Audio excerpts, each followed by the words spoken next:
Hey guys, this is Nick from Tree Care LA, and we're going to use these Melaleuca behind me to talk about how to assess trees in the burned area.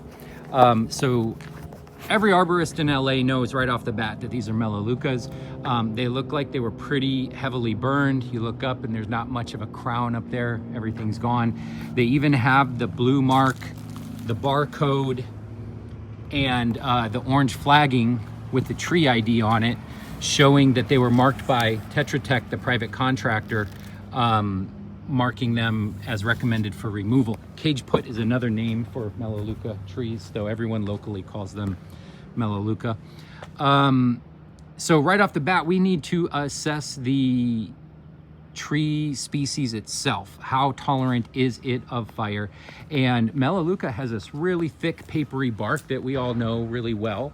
Look at how cool this stuff is. Let me get a piece of it here for people that don't know. But that papery bark layer is super duper thick.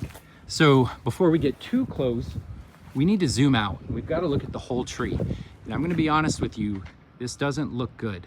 There's a little bit of green left over here. I don't think it got as hot over there away from the building and everything, so that survived. And you know, obviously it got burnt black down here.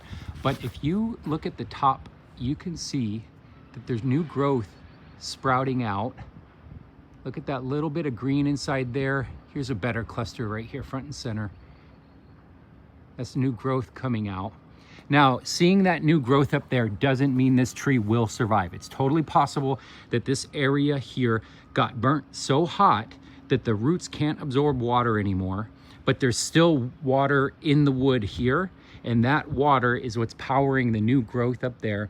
And then the growth up there is gonna suck the water out of this section of the tree, but that won't get replaced by the lower trunk, and then that stuff will die. That's totally possible. That in order for that to happen, the wood down here has to be so destroyed that it can't move water anymore. So to assess that, we're gonna get up close and personal to the tree, and let's look at this heavily burnt area right here. And I'm gonna use my knife to cut in and see how deep did the burn go. And I can see that not even 1 millimeter in, and we have non-charred material. So that's a really good sign. Let's go right here where it's really black.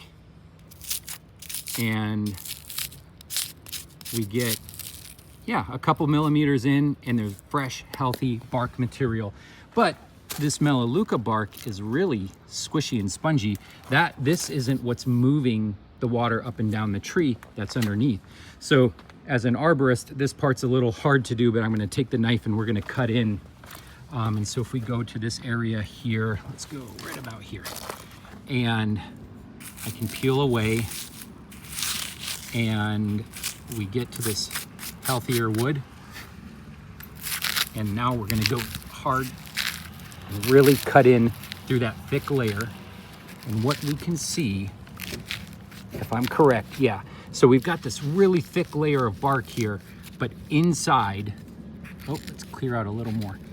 That is healthy, intact, cool and damp to the touch wood material inside that is capable of moving water up and down the tree. So here we have some medium-sized trees. They're maybe 30 feet tall. And they're starting to leaf out. We have trunk wood that we think is still intact. And even though they have been flagged for removal, I would call this as a very high candidate for preservation. So I think we'll leave it at that right there. I could go on and on about this, but I think it's really important to get arborists out that know the local species to make sure they can make the decisions on if these trees need to be removed.